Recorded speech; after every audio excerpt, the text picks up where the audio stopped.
ഇതാണ് ഗൈസ് എന്റെ അമ്മ. അപ്പൊ ഇവര് സ്ക്രീനിൽ വരാറില്ലായിരുന്നു. അപ്പൊ പലരും പറഞ്ഞാൽ നിങ്ങളുടെ ഫാമിലി ഒന്ന് കാണിക്കാനായിട്ട്. മോന്റെ ഞങ്ങളുടെ എല്ലാവരും ആഗ്രഹമായിരുന്നു വീട് വേണം, നമുക്ക് വീടില്ലാതെ പറ്റൂല.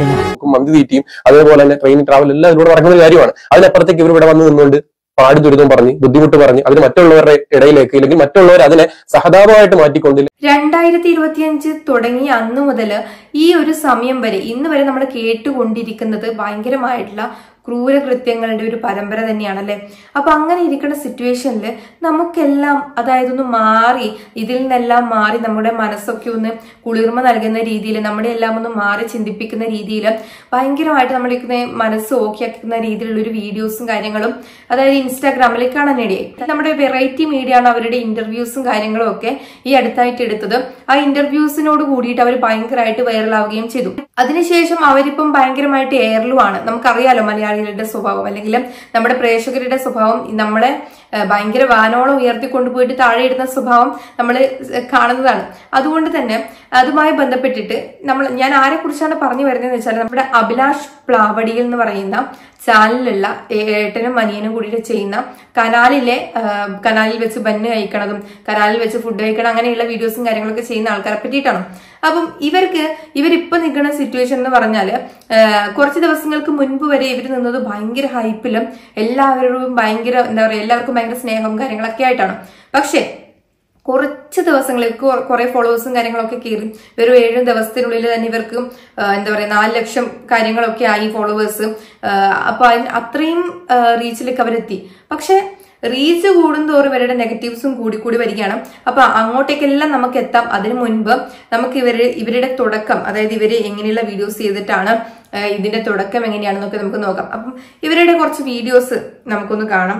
ആദ്യം തന്നെ ഇവര് കനാലിൽ ഇരുന്നിട്ട് ബിരിയാണി അയക്കുന്ന ഒരു വീഡിയോ ഉണ്ട്. നമുക്ക് ആ ബിരിയാണി അയക്കുന്ന വീഡിയോ ഒന്ന് കാണാം. ബിരിയാണിയാണ് ഗൈസ്. അപ്പൊ ഗൈസ് നമ്മളൊരു കനാലിലെ വെള്ളത്തിൽ ഇരുന്ന് ബിരിയാണി കഴിക്കാണ്. ഇതൊക്കെ ഒരു വെറൈറ്റി അല്ലേ ഗൈസ്. അപ്പൊ നമുക്ക് ഈ ബിരിയാണി കഴിക്കാൻ ഒരാള് ഞങ്ങളുടെ ഒരു ആരാധകൻ പൈസ സ്പോൺസർ ചെയ്താണ്. നല്ല അടിപൊളി ബിരിയാണി, ഒരു രക്ഷയില്ല ഗൈസ്, തീരെ ടേസ്റ്റ് അടിപൊളി. അടിച്ചു പൊളിക്കും, മാക്സിമം ജീവിതം അടിച്ചു പൊളിക്കും. Okay guys. ആ കനാലിൽ ഇരുന്നിട്ടാണ് അവര് ബിരിയാണിയും കാര്യങ്ങളൊക്കെ കഴിക്കുന്നത്. അതിന്റെ വീഡിയോ ആണ് നമ്മൾ കണ്ടത്. അതുപോലെ തന്നെ അവര് തണ്ണിമത്തനും ഇതുപോലെ കഴിക്കുന്നത്. നമുക്ക് അത് കൂടി കാണാം. ഹലോ തണ്ണിമത്തൻ. അപ്പൊ നമ്മള് കനാലിലെ വെള്ളത്തിൽ നിന്ന് തണ്ണിമത്തൻ കഴിക്കുവാണ്. നമ്മളന്ന് പറഞ്ഞായിരുന്നു തണ്ണിമത്തൻ കഴിച്ചപ്പോ കനാലില് വെള്ളം ഉണ്ടായിരുന്നെങ്കിൽ അപ്പൊ നമ്മളിപ്പോ കനാലിൽ തണ്ണിമത്തൻ കഴിക്കാനല്ലേ. മാരക ടേസ്റ്റ് ഗൈസ്. തണ്ണിമത്തൻ 4-5 ഉണ്ടായിരുന്നു. പക്ഷെ ഞങ്ങള് കഴിച്ചു. അവസാനം ബാക്കി വന്നത് അവന് ഞാൻ കൊടുത്തു. Okay guys. ഇങ്ങനെയുള്ള വീഡിയോസും കാര്യങ്ങളൊക്കെയാണ് ഇവര് ഇട്ട് തുടങ്ങിയത്. അപ്പൊ ഇത് കണ്ടിട്ട് തന്നെയാണ് ഇവര് വൈറലായതും. ഇങ്ങനെയുള്ള വീഡിയോസും കാര്യങ്ങളിലാണ് ഇവർ വൈറലായതും. അപ്പം ഈ വെറൈറ്റി മീഡിയ ഈ അടുത്തായിട്ട് അവരുടെ ഒരു ഇന്റർവ്യൂസും കാര്യങ്ങളും എടുക്കാൻ വേണ്ടി അവിടത്തേക്ക് ചെന്നു. അപ്പൊ നമുക്ക് അവരുടെ കൂടുതൽ വിശേഷങ്ങൾ അതായത് അവരുടെ അമ്മയായിട്ടൊക്കെ സംസാരിക്കുന്നുണ്ട്. അപ്പൊ അമ്മേനെ പറ്റിയിട്ടും അവരുടെ എന്താ പറയാ വീട് കാര്യങ്ങൾ എങ്ങനെയാന്നൊക്കെ സംസാരിക്കുന്നുണ്ട്. അപ്പൊ നമുക്ക് അതുകൂടി കാണാം. ഇതാണ് ഗൈസ് എന്റെ അമ്മ. അപ്പൊ ഇവര് സ്ക്രീനിൽ വരാറില്ലായിരുന്നു. അപ്പൊ പലരും പറഞ്ഞാൽ നിങ്ങളുടെ ഫാമിലി ഒന്ന് കാണിക്കാനായിട്ട്. എന്തിപ്പോ മോനിപ്പോ ഭയങ്കര വൈറലായി എന്താ പറയാനുള്ള? എനിക്ക് വളരെ സന്തോഷമുണ്ട്. ഇപ്പൊ വീടിന്റെ അവസ്ഥയെ കുറിച്ചൊക്കെ ഒരു പോസ്റ്റ് ഒക്കെ ഇട്ടിട്ടുണ്ടായിരുന്നു. ഒരു നല്ല വീട് ആഗ്രഹിക്കുന്നുണ്ട്. ഞങ്ങളുടെ എല്ലാവരും ആഗ്രഹമായിരുന്നു വീട് വേണം, നമുക്ക് വീടില്ലാതെ പറ്റൂല. കോഴിയുണ്ട്, പട്ടിയുണ്ട്, പൂച്ചയുണ്ട്, ഒരാളുണ്ട്. എനിക്ക് ഇഷ്ടമുള്ള ഒരാളുണ്ട്. ഇപ്പൊ കൊണ്ടുവരാം. അവന്റെ പേരാണ് കുമാരൻ. ഇതാണ് ഇവന്റെ പേര് കുമാരൻ എന്നാണ്. എന്റെ വീട് ചെറിയൊരു വീടാണ്. അമ്മയ്ക്ക് എന്താ തോന്നുക ഇപ്പൊ വീഡിയോസ് ഒക്കെ ചെയ്ത് വൈറലായി? ഇപ്പൊ വളരെ 1.5-2 വയസ്സായപ്പോ ഒരു ഗുളിക എടുത്ത് കഴിക്കാനൊക്കെ ഇടയായി. അപ്പൊ ICUലൊക്കെ ആയിരുന്നു. അതിനൊക്കെ ഒരുപാട് ദൈവം ഇത്രത്തോളം ഞങ്ങളെ നടത്തി. മോനാണിപ്പോ പ്രതീക്ഷ അല്ലേ? ഇതിനകത്ത് അമ്മയായിട്ട് സംസാരിക്കുന്നുണ്ട്. അപ്പൊ അമ്മയും അവരുടെ വീടും കാര്യങ്ങളൊക്കെ കാണിക്കുന്നുണ്ട്. അതിനകത്ത് തന്നെ നമുക്ക് മനസ്സിലാക്കാൻ സാധിക്കും അവരെന്താണോ വീഡിയോയിൽ കാണിക്കുന്നത് അത് തന്നെയാണ് അവരുടെ ലൈഫ്. അതുപോലെ തന്നെ അവരുടെ വീടാണെങ്കിലും അത്ര വലിയ വീടോ കാര്യങ്ങളോ ഒന്നും അല്ല. അപ്പം എന്തെങ്കിലും വലിയൊരു മഴയോ കാറ്റോ കാര്യങ്ങളൊക്കെ വന്നാല് ചിലപ്പോൾ എന്തെങ്കിലുമൊക്കെ ഇതാക്കാൻ പറ്റും. അവരുടെ മെയിൻ ആയിട്ടുള്ള ആഗ്രഹം എന്ന് പറയുന്നത് ആ വീട് നല്ല രീതിയിലൊരു വീടും കാര്യങ്ങളും വേണം എന്നുള്ളത് തന്നെയാണ്. അപ്പൊ അങ്ങനെ ഇരിക്കുകയാണ് ഈ ഇന്റർവ്യൂസും കാര്യങ്ങളൊക്കെ എടുത്തിട്ട് വെറൈറ്റി മീഡിയയും അതുപോലെ തന്നെ കുറെ ചാനലുകളൊക്കെ വന്ന് അവിടുന്ന് ഇന്റർവ്യൂസും കാര്യങ്ങളൊക്കെ എടുത്ത് പോയതിന് ശേഷം പിന്നീട് നടന്നത് വളരെയധികം എന്താ പറയാ, പെട്ടെന്ന് തന്നെ ഇവർക്കൊരു നെഗറ്റിവിറ്റി, ഇവർക്ക് മൊത്തത്തിൽ റീച്ച് കയറി. പക്ഷെ അതിനനുസരിച്ച് ഇവർക്ക് ഭയങ്കരമായിട്ട് നെഗറ്റീവ് ആകുന്ന രീതിയിൽ ഇവർ മാറി എന്നുള്ളതാണ്. കഴിഞ്ഞ ദിവസം ഇവരൊരു പോസ്റ്റ് ഇട്ടിട്ടുണ്ടായിരുന്നു, പിന്നീട് അത് ഡിലീറ്റ് ആക്കി തോന്നി, ഇപ്പൊ കാണുന്നില്ല. പക്ഷെ ഞാൻ ആ സമയത്ത് സ്ക്രീൻഷോട്ട് എടുത്ത് വെച്ചതാണ്. അപ്പം ഇതാണ് ആ പോസ്റ്റ്. ഞങ്ങൾ തിയേറ്ററിൽ പോയിട്ടില്ല, മന്തി കഴിച്ചിട്ടില്ല, ട്രെയിനിൽ പോയിട്ടില്ല എന്നൊക്കെ പറഞ്ഞത് ശരിയാണ്. എന്നോട് ചോദിച്ച ചോദ്യം എന്താണോ അതിനുള്ള ഉത്തരമാണ് ഞാൻ അവിടെ പറഞ്ഞത്. ഇനി അത് പറഞ്ഞ് ഞങ്ങളെ ആരും ക്രൂശിക്കണ്ട. ഞങ്ങൾ ആരായിരുന്നു എന്നുള്ളത് ഞങ്ങളുടെ വീഡിയോ തുടക്കം മുതൽ കാണുന്നവർക്കറിയാം, ഞങ്ങളെ ആത്മാർത്ഥമായി സ്നേഹിക്കുന്നവർക്കറിയാം ഞങ്ങൾ പാവങ്ങളാണെന്ന്. അതായത് അവരുടെ വീഡിയോസ് കാര്യങ്ങൾ കാണുന്ന പണ്ടേയുള്ള ആൾക്കാർക്ക്, അല്ലെങ്കിൽ അവരുടെ വീഡിയോസും കാര്യങ്ങളും എടുത്തു നോക്കിയാൽ തന്നെ നമുക്ക് മനസ്സിലാവും അവരങ്ങനെ ഭയങ്കരമായിട്ടുള്ള റിച്ച് ആയിട്ട് അല്ലെങ്കിൽ അങ്ങനെ ഉള്ള ആൾക്കാരോ കാര്യങ്ങളൊന്നുമല്ല. അവര് ഈ വീഡിയോസും കാര്യങ്ങളും ഇട്ട് ഇങ്ങനെ തുടങ്ങിയേ പിന്നെ ചിലപ്പോൾ അവർക്ക് കുറച്ചൊക്കെ പൈസയും കാര്യങ്ങളൊക്കെ കിട്ടാൻ തുടങ്ങിയിട്ടുണ്ടാവും. അല്ലാതെ അവര് പണ്ടേ എന്താ പറയാ ഈ കനാലില് ഈ എന്താ പറയാ വീഡിയോ ചെയ്ത് റീച്ച് ആകാൻ വേണ്ടിയിട്ട് കനാലിലേക്ക് പോയി ഇരിക്കുകയും അതിനു വേണ്ടിയിട്ട് അതാണ് അവരുടെ ലോകം. അവിടെ നിന്നാണ് അവർ ശരിക്കും എന്താണോ അവർ കാണിക്കുന്നത് അതാണ് അവരുടെ ലൈഫ്. അങ്ങനെ ജീവിച്ചു വരുന്ന ഒരു കുറച്ച് എന്താ പറയാ അങ്ങനെയുള്ള ആൾക്കാർ റെയറാണ്. അപ്പം നമ്മൾ എന്താ പറയാ അവർക്ക് അവരുടെ ലോകം അതാണ്, അവർക്ക് അതാണ് ഇഷ്ടം. അപ്പം അവരൊരിക്കലും നമ്മളോട് വന്നിട്ട് ഞങ്ങളെ സഹായിക്കൂ എന്നുള്ള രീതിയിൽ അഭ്യർത്ഥിക്കുകയോ കാര്യങ്ങളോ ഒന്നും ചെയ്തിട്ടില്ല. അപ്പൊ ഇതൊക്കെ ഞാൻ പറയാൻ കാരണം എന്താന്ന് വെച്ചാല് ആ ഒരു ഇന്റർവ്യൂവില് അവരിങ്ങനെ ഒരു കാര്യം പറയുന്നുണ്ടായിരുന്നു, ഞങ്ങൾ മന്തി കഴിച്ചിട്ടില്ല, ഞങ്ങള് പിന്നെ വിമാനത്തിൽ കയറിയിട്ടില്ല, ഞങ്ങൾ ട്രെയിനിൽ കയറിയിട്ടില്ല എന്നൊക്കെ. പക്ഷെ ഇങ്ങനെയുള്ളൊരു കാര്യങ്ങൾ വന്ന സമയത്ത് ഒരുപാട് റിയാക്ഷൻസും കാര്യങ്ങളൊക്കെ വന്നു. അതിൽ മെയിൻ ആയിട്ട് സോഷ്യൽ മീഡിയയിൽ ഇൻസ്റ്റാഗ്രാമിൽ കണ്ട ഒരു റിയാക്ഷനാണ് ഈ അൽത്താഫ് വ്ലോഗ്സ് ഇതെടുത്ത് വെച്ചിട്ട് റിയാക്ഷൻ ചെയ്തിട്ടുണ്ടായിരുന്നു. അതിൽ ഇവരെ ഭയങ്കരമായിട്ട്, അതായത് നിങ്ങൾക്ക് മാത്രമല്ല ട്രെയിനിൽ കയറാൻ പറ്റാത്തത്, അതായത് അത് ട്രെയിനിൽ കയറുക എന്നുള്ളതല്ല വലിയ കാര്യം, ഒരു നേരം ഭക്ഷണം കഴിക്കുക എന്നുള്ളതാണെന്നുള്ള രീതിയിലൊക്കെ സംസാരിക്കുന്നുണ്ട്. നമുക്ക് ആ വീഡിയോ ആദ്യം കാണാം. ഈ സുഹൃത്തുക്കൾ ഇന്റർവ്യൂ കുറച്ച് ദിവസമായിട്ട് ഞാൻ കാണുന്നുണ്ട്. ദയവ് ചെയ്തിട്ട് ഈ വീഡിയോ പൂർണ്ണമായിട്ട് കണ്ടതിന് ശേഷം മാത്രം നിങ്ങൾ ഒപ്പീനിയൻ പറയാം. മാത്രമല്ല സമൂഹത്തിൽ എല്ലാവർക്കും ഇഷ്ടമുള്ള കാര്യങ്ങൾ പറഞ്ഞു കഴിഞ്ഞാൽ എല്ലാവർക്കും കൂടെ നിൽക്കും. പക്ഷെ അങ്ങനെ പറയാൻ എനിക്ക് താല്പര്യമില്ല. എനിക്ക് എന്റെ ഒപ്പീനിയൻ, എന്റെ അഭിപ്രായം ഞാൻ പറയുകയാണ്. നിങ്ങൾക്ക് നിങ്ങളുടെ അഭിപ്രായങ്ങൾ എന്ത് രേഖപ്പെടുത്താൻ തന്തയ്ക്ക് വിളിക്കാം, തള്ളയ്ക്ക് വിളിക്കാം, പൂർണ്ണ അവകാശം. ഇവർ പറഞ്ഞൊരു പ്രധാന കാര്യമുണ്ട്, ഞങ്ങൾ മന്തി ഇതുവരെ കഴിച്ചിട്ടില്ല, ട്രെയിനിൽ ട്രാവൽ ചെയ്തിട്ടില്ല, അതേപോലെ സിനിമ കണ്ടിട്ടില്ല. ഇതിൽ ഒരു വ്യക്തിക്ക് അവന്റെ കുടുംബത്തിന് 3 നേരത്തെ ആഹാരം തികച്ചു കഴിക്കാനുള്ള അരിയോ സാധനങ്ങളോ മേടിക്കാനുള്ള ഗതിയില്ല എന്ന് പറഞ്ഞാൽ അതൊരു ബേസിക് നീഡാണ്. അതേപോലെ തന്നെ നമ്മുടെ ഗവൺമെന്റിൽ നിന്നോ കൃത്യമായി അവർക്ക് കിട്ടേണ്ട പരിഗണനകൾ, അവർക്ക് കിട്ടേണ്ട ആനുകൂല്യങ്ങൾ കിട്ടുന്നില്ല എന്ന് പറഞ്ഞാൽ അതൊരു ബേസിക് നീഡാണ്, കിട്ടേണ്ട കാര്യങ്ങളാണ്. കൃത്യമായി അവർക്ക് വിദ്യാഭ്യാസം ലഭിച്ചില്ല എന്ന് പറഞ്ഞു കഴിഞ്ഞാൽ അതൊരു ബേസിക് നീഡാണ്. ഈ മന്തി കഴിച്ചില്ല എന്ന് പറയുന്നതും ട്രെയിനിൽ ട്രാവൽ ചെയ്തില്ല എന്ന് പറയുന്നതും സിനിമ കണ്ടില്ല എന്ന് ഒരു മനുഷ്യന്റെ ബേസിക് നീഡല്ല. ആ മുതിർന്ന ആള്, അയാൾക്ക് പ്രായപൂർത്തിയാണെന്ന് ഞാൻ കരുതുന്നത്. കൃത്യമായിട്ട് തൊഴിൽ പോയി കഴിഞ്ഞാൽ, ഒരു ദിവസം തൊഴിലുറപ്പിന് പോയി കഴിഞ്ഞാൽ, അതെന്നുണ്ടെങ്കിൽ കൂലിപ്പണിക്ക് പോയി കഴിഞ്ഞാൽ ഈ വന്ന കാലത്ത് ഒരു വരുമാനം കിട്ടും. അത് വീട്ടിലേക്ക് കൊടുത്തു കഴിഞ്ഞാൽ വീട്ടുകാർക്കും കുടുംബത്തിനും കൃത്യമായിട്ട് കഴിയാൻ പറ്റും. അതുപോലെ ഈ പറയുന്ന സിനിമയ്ക്ക് പോക്കും, മന്തി തീറ്റിയും, അതേപോലെ തന്നെ ട്രെയിൻ ട്രാവൽ എല്ലാം ഇതിലൂടെ നടക്കുന്ന ഒരു കാര്യമാണ്. അതിനപ്പുറത്തേക്ക് ഇവർ ഇവിടെ വന്ന് നിന്നുകൊണ്ട് പാടി ദുരിതം പറഞ്ഞ് ബുദ്ധിമുട്ട് പറഞ്ഞ് അതിന് മറ്റുള്ളവരുടെ ഇടയിലേക്ക്, ഇല്ലെങ്കിൽ മറ്റുള്ളവർ അതിനെ സഹതാപമായിട്ട് മാറ്റിക്കൊണ്ട്, ഇല്ലെങ്കിൽ ഞാൻ പറയട്ടെ, പുറത്തോട്ടിറങ്ങി നിങ്ങൾ നോക്കും, ഒരുപാട് ചേച്ചിമാര് ചേട്ടന്മാര് കൈയും കാലും ഇല്ലാത്തൊരു ലോട്ടറി കച്ചവടം ചെയ്യുന്നവരുണ്ട്. അതേപോലെ തന്നെ പരമാവധി കൂലിവല ഈ ഒരു വെയിലത്ത് ഇടം ചെയ്യുന്നവരുണ്ട്. നിങ്ങൾക്ക് 10 പൈസ കൊടുക്കണമെന്നുണ്ടെങ്കിൽ, നിങ്ങൾക്ക് ഫേമസ് ആക്കണമെന്നുണ്ടെങ്കിൽ അവരുടെ അടുത്തോട്ട് ചെല്ല്, അവർക്ക് വെച്ചു കൊടുക്ക്. വികസിതമായിക്കൊണ്ടിരിക്കുന്ന നമ്മുടെ രാജ്യത്ത് ഇപ്പോഴും നമ്മൾ ബാക്കിലേക്കാണോ പോകേണ്ടത്? ഞാൻ ചോദിക്കട്ടെ, ഇവിടെ മനുഷ്യൻ ഫ്ലൈറ്റിലും അതിനപ്പുറത്തേക്ക് ബഹിരാകാശത്ത്, അവിടെ ബഹിരാകാശ നിലയത്തിൽ താമസിക്കുന്ന ഈ വന്ന കാലത്ത് നമ്മൾ അങ്ങോട്ടേക്കല്ലേ പിന്നെയും പോകേണ്ടത്? നമ്മൾ ഡെവലപ്പ് ആവുകയല്ലേ ചെയ്യണ്ടേ? നമ്മളിപ്പോഴും ഒതുങ്ങി കനാലിൽ മാത്രം കുത്തിയിരുന്നാൽ മാത്രം മതിയോ? അല്ലെങ്കിൽ ആ കനാലിൽ കുത്തിയിരിക്കുന്നവരെ നമ്മൾ പിന്നെ എൻകറേജ് ചെയ്ത് ബാക്കിയുള്ള നമ്മുടെ യുവസമൂഹത്തെ ലഹരി ഉപയോഗിക്കുന്നില്ല, ശരിയാണ്. പക്ഷേ യുവസമൂഹത്തെ പണിയെടുക്കാതെ ഈ പറയുന്ന കനാലിൽ പോയി അവിടെ കിടന്നാൽ മതി വെള്ളത്തിനകത്ത്. അതിൽ ആധുനികതയുടെ ലോകത്തിലേക്ക് ഒരു പോകുന്നില്ലെന്നാണ് ഈ മന്ത് നിന്നുള്ള സിനിമയില്ലെന്നൊക്കെ കൊണ്ട് ഉദ്ദേശിക്കുന്നത്. അങ്ങനെയാണെങ്കിൽ ഫോണിലല്ലേ ഇവർ ഷൂട്ട് ചെയ്യുന്നത്? അപ്പൊ ഫോണിലല്ലേ നെറ്റ് ചാർജ് ചെയ്യുന്നത്? ഇതൊക്കെ ആധുനികതയല്ലേ? അപ്പൊ ഇതിന്റെ കയ്യിൽ ഒരു സ്മാർട്ട് വാച്ച് കിടക്കും. സ്മാർട്ട് വാച്ച് ആണോ അതല്ലെന്നുണ്ടെങ്കിൽ അങ്ങനെ ഒരു വാച്ചാണ്, അത് ആധുനികതയല്ലേ? അപ്പൊ ആ ആധുനികതയൊക്കെ ഉണ്ട്. അതിനപ്പുറത്തേക്ക് മന്തിയിൽ വരുമ്പോഴത്തേക്കും, സിനിമയിൽ വരുമ്പോഴത്തേക്കും, ട്രെയിൻ യാത്രയിലേക്ക് വരുമ്പോൾ അവിടെ ആധുനികത ഇല്ല. ഇത് പക്ക മാർക്കറ്റിംഗ് ആ പിള്ളേർ ചെയ്യുന്നുണ്ട്. ദയവ് ചെയ്തിട്ട് നമ്മുടെ ഒരു സമൂഹത്തെ അവരെ ഇവരുടെ ഈ മാർക്കറ്റിംഗ് ടെക്നിക്കിലേക്ക് ദയവ് ചെയ്ത് കൊണ്ടുവരും. അവർ നല്ല രീതിയിൽ മാർക്കറ്റ് ചെയ്തിട്ട് അവരവിടെ കിടന്നിട്ട് ഡെവലപ്പ് ആയി വരട്ടെ.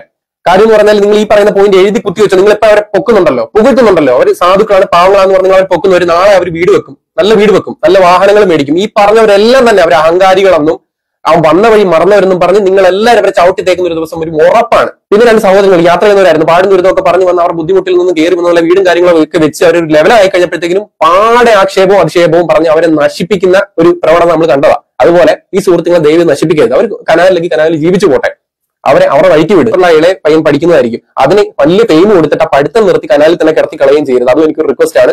സമൂഹം ഇത് കണ്ടല്ല പഠിക്കേണ്ടത്. നിങ്ങൾക്ക് സഹായിക്കാനാണെങ്കിൽ ഞാൻ നേരത്തെ പറഞ്ഞല്ലോ, തെരുവിലൊക്കെ ഇറങ്ങി നോക്കും, ഒരുപാട് പേരുണ്ട്. അങ്ങനെയുള്ളവരിലേക്ക് നിങ്ങൾ ക്യാമറയായിട്ട് ഇല്ല, അവരെ സഹായിക്കും. ഓക്കെ, ഇതാണ് എനിക്ക് പറയാനുള്ളത്. ഇതിൽ എന്ത് വന്നാലും അപ്പോ ഇതാണ് അൽത്താഫ് വ്ലോഗ്സ് ഇട്ട ആ ഒരു റിയാക്ഷൻ. ഇതിനെതിരെ ഒരുപാട് പേര് കമന്റ് ബോക്സിൽ വന്നിട്ട് പറഞ്ഞിട്ടുണ്ട്. അതുപോലെ തന്നെ ഒരുപാട് പേര് ഈ വ്യക്തിനെ അനുകൂലിച്ച് പറഞ്ഞിട്ടുണ്ട്, ഒരുപാട് പേര് അവരെ അനുകൂലിച്ചിട്ടും പറഞ്ഞിട്ടുണ്ട്. ഇതിൽ മെയിൻ ആയിട്ട് നമുക്ക് നോക്കേണ്ട ഒരു കാര്യം എന്താണെന്ന് വെച്ചാല്, ഞാൻ എവിടെയും ഈ വ്യക്തികള് ഇന്റർവ്യൂ കൊടുക്കുന്ന സമയത്താണെങ്കിലും ഇങ്ങനെ കൊടുക്കുന്ന സമയത്താണെങ്കിലും അവരൊരിക്കലും എന്താ പറയാ, ഞങ്ങൾക്ക് ഇത് വേണം, ഞങ്ങൾക്ക് ഇതൊന്ന് ചെയ്തു തരാമോ, അല്ലെങ്കിൽ ഇങ്ങനെ നമ്പറും കാര്യങ്ങളൊക്കെ ഇട്ടിട്ട് ഇതിലേക്ക് പൈസ അയക്കൂ എന്നുള്ള കാര്യങ്ങളൊന്നും എവിടെയും പറഞ്ഞതായിട്ട് ഞാൻ കണ്ടിട്ടില്ല. അപ്പൊ അവരായിട്ട് ആരോടും പൈസക്കോ കാര്യങ്ങൾക്കോ ചോദിക്കുന്നില്ല. അവരവരുടെ ലൈഫ് അതാണ്, അവരുടെ ഡെയിലി ലൈഫിൽ നടക്കുന്ന കാര്യങ്ങള്, കനാലിരിക്കുന്നു, കാര്യങ്ങൾ ചെയ്യുന്നു, അതൊക്കെ അവരുടെ ഇഷ്ടത്തിന് ചെയ്ത് ഇതാക്കിയിട്ട് കൊണ്ടുപോകുന്നു. അതുപോലെ തന്നെ ഒരു എന്താ പറയേണ്ടത്, അവരിങ്ങനെ വളർന്നു വന്ന് അവരുടേതായ രീതിയിൽ വീടും കാര്യങ്ങളൊക്കെ അവർ വെച്ച് നല്ല രീതിയിൽ അവർ പോവും. കാരണം ഇത് പറയാനുള്ളൊരു കാരണം എന്താണെന്ന് വെച്ചാല്, അവര് തന്നെ ഇപ്പം ഈ അടുത്തായിട്ട് കുറച്ച് കാര്യങ്ങളൊക്കെ ചെയ്യുന്നുണ്ട്. അതായത് ബർത്ത്ഡേ വിഷസ് കാര്യങ്ങളൊക്കെ പൈസയും കാര്യങ്ങളൊക്കെ വാങ്ങിയിട്ട് തന്നെ ഒരു ജോലി പോലെ ഇൻഫ്ലുവൻസേഴ്സ് ചെയ്യുന്നത് പോലെ തന്നെ ഈ പ്രൊമോഷൻ ചെയ്യാന്ന് പറയുന്നത് പോലെ തന്നെ ബർത്ത്ഡേ വിഷ് കൊടുക്കുക. അതായത് ഇത്ര പൈസ ഒരാളുടെ ബർത്ത്ഡേ വിഷ് ചെയ്യുന്നതിന് ഇത്ര പൈസ എന്ന് പറഞ്ഞിട്ട് അവര് ചെണ്ടയും കാര്യങ്ങളൊക്കെ കൂട്ടിയിട്ട് അവരുടേതായ രീതിയിൽ അത് ഇങ്ങനെ കൊടുക്കുന്നുണ്ട്. അതിന് ആൾക്കാർ അത് ചെയ്യണം എന്ന് പറഞ്ഞിട്ട് അവരുടെ അടുത്ത് കൊടുക്കാൻ, അവർക്ക് പൈസ കൊടുക്കാൻ ആൾക്കാരും ഉണ്ട്, അത് അവർ ചെയ്യുന്നുമുണ്ട്. അത് അവർ ആ രീതിയിലങ്ങ് ചെയ്തോട്ടെ. അപ്പൊ അതിന് താഴെയും നെഗറ്റീവായിട്ട് കമന്റ് ഇടുന്നുണ്ട്. 2000 രൂപയ്ക്കാണോ ഇത്രയും കാര്യങ്ങൾ അങ്ങനെ ഇങ്ങനെ എന്നൊക്കെ പറഞ്ഞിട്ട് ഒരുപാടുണ്ട്. അതിനു മുമ്പ് തന്നെ ഈ അൽത്താഫ് വ്ലോഗ്സ് ഇങ്ങനെ ഒരു വീഡിയോ ഇട്ടപ്പോൾ ഇതിന് താഴെ വന്നിട്ട് ഇവര് ഒരു കമന്റും കാര്യങ്ങളൊക്കെ ഇട്ടിട്ടുണ്ട്. നമുക്ക് ആ കമന്റ് ഒന്ന് വായിച്ചു നോക്കാം. ബ്രോ ചിന്തിച്ചത് തെറ്റായ രീതിയാണ്. ഞങ്ങൾ പറഞ്ഞത് തിയേറ്ററിൽ പോയിട്ടില്ല, കുഴിമന്തി കഴിച്ചിട്ടില്ല, ട്രെയിനിൽ കയറിയിട്ടില്ല എന്നല്ലേ, അല്ലാതെ ഇതൊക്കെ ഞങ്ങൾക്ക് സാധിച്ചു തരണമെന്നോ അല്ലെങ്കിൽ അതിനുള്ള പൈസ ഇല്ലാത്തത് കൊണ്ടാണ് ഇതൊക്കെ ചെയ്യാതിരുന്നതെന്നോ അല്ലല്ലോ. നേരത്തെയൊക്കെ എന്റെ കയ്യിൽ പൈസ ഇല്ലായിരുന്നു എന്നുള്ളത് സത്യമാണ്. എന്നാൽ ഇപ്പോൾ എന്റെ കയ്യിൽ പൈസയുണ്ട്. എന്റെ ഏത് നല്ല ആഗ്രഹങ്ങളും എനിക്ക് നടത്താം. എന്നോട് ചോദിച്ച ചോദ്യം എന്താണോ അതിനുള്ള ഉത്തരമാണ് ഞങ്ങൾ അവിടെ പറഞ്ഞത്. അപ്പം അവർ പറയാണ്, അവരോട് ചോദിച്ചൊരു ക്വസ്റ്റ്യൻ ആണത്, അതിനുള്ള ഉത്തരം പറഞ്ഞു എന്നേ ഉള്ളൂ. അല്ലാതെ അവരാരോടും പോയിട്ട് കൈ നീട്ടിയിട്ട് നിങ്ങളെ സഹായിക്കണം എന്നുള്ള രീതിയിൽ അവർ പറഞ്ഞിട്ടില്ല. അപ്പൊ അതുപോലെ തന്നെ ഇവര് ചെയ്യുന്ന വീഡിയോസിന് താഴെ വരുന്ന കുറച്ച് കമന്റ്സുകൾ നമുക്ക് അതുകൂടി നോക്കാം. അതായത് 2000 രൂപയാണ് ഇവര് ഒരു എന്താ പറയാ ഒരു ബർത്ത്ഡേ വിഷിന് വാങ്ങുന്നത്. അപ്പൊ അതിന് താഴെ ഒരുപാട് കമന്റ്സുകൾ ഇപ്പൊ വന്നുകൊണ്ടിരിക്കുന്നുണ്ട്. അപ്പൊ നമുക്ക് ആ കമന്റ് കൂടി നോക്കാം. 1 ഡേ 2000 ആണെങ്കിൽ 30 ഡേ ആവുമ്പോൾ 60K.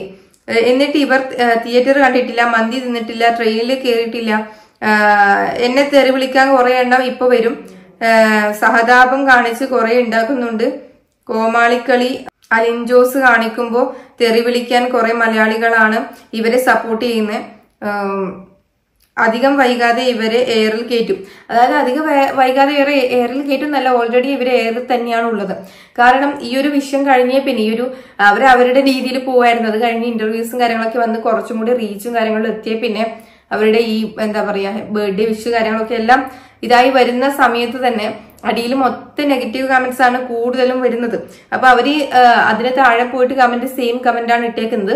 അതായത് ഈ അൽത്താഫ് വ്ലോഗ്സിന് കൊടുത്ത സെയിം കമന്റ് തന്നെയാണ് റിപ്ലൈ ആയിട്ട് ഇട്ടേക്കുന്നത്. മന്തി കഴിച്ചിട്ടില്ല, തിയേറ്ററിൽ പോയിട്ടില്ല, ട്രെയിനിൽ കയറിയിട്ടില്ല എന്നൊക്കെ ഞാൻ പറഞ്ഞത് എന്നോട് ചോദിച്ചതിന്റെ ഉത്തരമാണ്.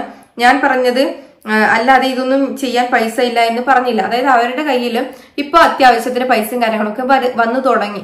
അതായത് ഇത് അത്യാവശ്യം റീച്ച് ആയതോട് കൂടിയിട്ട് പൈസയും കാര്യങ്ങളൊക്കെ അവരുടെ കയ്യിൽ ഉണ്ട്. അത് തന്നെയാണ് അവർ പറയുന്നത്. അവരില്ല, എന്റെ കയ്യിലില്ല, എന്തെങ്കിലും തരണേ എന്ന് പറഞ്ഞിട്ട് ആരുടെ മുൻപിലും യാചിക്കാൻ വന്നിട്ടില്ല. അപ്പൊ അവരുടെ പാട്ടിന് വിടുക എന്നുള്ളതാണ് എനിക്ക് പറയാനുള്ള ഒരു കാര്യം. അപ്പം എന്താ പറയണത്, അവരാരെയും വന്ന് ഉപദ്രവിക്കാനോ അവര് എന്താ പറയാ ആ രീതിയിലൊന്നും അവർ വരുന്നില്ല. അവര് കനാലിലിരുന്നു, അവർക്ക് അതാണ് ഇഷ്ടമെങ്കിൽ അവരത് ചെയ്യട്ടെ, അവരുടെ കണ്ടന്റ് അതാണ്, അവരത് ചെയ്തു പോട്ടെ. കാരണം അവർക്ക് അവിടുന്ന് അവരുടെ ആ ഒരു സിറ്റുവേഷനും കാര്യങ്ങളും അവരുടെ ഒരു അന്തരീക്ഷവും അറ്റ്മോസ്ഫിയറും അവർക്ക് അതാണ് ഇഷ്ടമെങ്കിൽ അവിടെ തന്നെ നിന്ന് അവരുടെ കാര്യങ്ങൾ ആസ്വദിക്കട്ടെ. മെയിൻ ആയിട്ട് ഇത് മലയാളികൾ ഏറ്റെടുക്കാനുള്ള ഒരു റീസൺ എന്താണെന്ന് വെച്ചാല് ഈ ലഹരിക്ക് അടിമയായിട്ടും അതുപോലെ തന്നെ നമ്മുടെ സ്വന്തം അച്ഛനമ്മമാരെ അല്ലെങ്കിൽ നമ്മുടെ ഏറ്റവും വേണ്ടപ്പെട്ട ആൾക്കാരെയൊക്കെ കൊന്നും അങ്ങനെയുള്ള ഓരോരോ കാര്യങ്ങൾ ഇന്നും ഇന്നലെയായിട്ട് നമ്മളിങ്ങനെ 2025 ഇങ്ങനെ കേട്ടുകൊണ്ടിരിക്കുകയാണ്. അതിന്റെ ഇടയ്ക്ക് എല്ലാവരും മനം മടുത്ത് ഇങ്ങനെ ഇരിക്കുന്ന സമയത്താണ് ഇങ്ങനെ ഒരു സംഭവം എല്ലാവരും കാണുന്നതും എല്ലാവരും അത് ഇഷ്ടപ്പെടുന്നതും ഇങ്ങനെയും ആൾക്കാരുണ്ടല്ലോ എന്ന് ചിന്തിക്കുന്നതും. അപ്പം അത് അവരവരുടെ രീതിയിൽ എന്താണെന്ന് വെച്ചാൽ ചെയ്തോട്ടെ. എന്തായാലും അവർ ഇങ്ങനെ ലഹരിക്ക് അടിമയായി അല്ലെങ്കിൽ ഈ രീതിയിലൊന്നും നടക്കുന്നോ കാര്യങ്ങളൊന്നും ഇല്ലല്ലോ. അവരവരുടെ രീതിയിൽ പോട്ടെ എന്നാണ് എനിക്ക് പറയാനുള്ളത്. അപ്പൊ എന്തായാലും ഈ ഒരു വിഷയത്തിൽ നിങ്ങളുടെ അഭിപ്രായങ്ങൾ താഴെ കമന്റ് ചെയ്യുക. അതുപോലെ തന്നെ നമ്മുടെ ചാനൽ ആദ്യമായിട്ട് കാണുന്നവരാണെങ്കിൽ സബ്സ്ക്രൈബ് ചെയ്യുക. വീഡിയോ ഇഷ്ടപ്പെട്ടാൽ ലൈക്ക് ചെയ്യുക.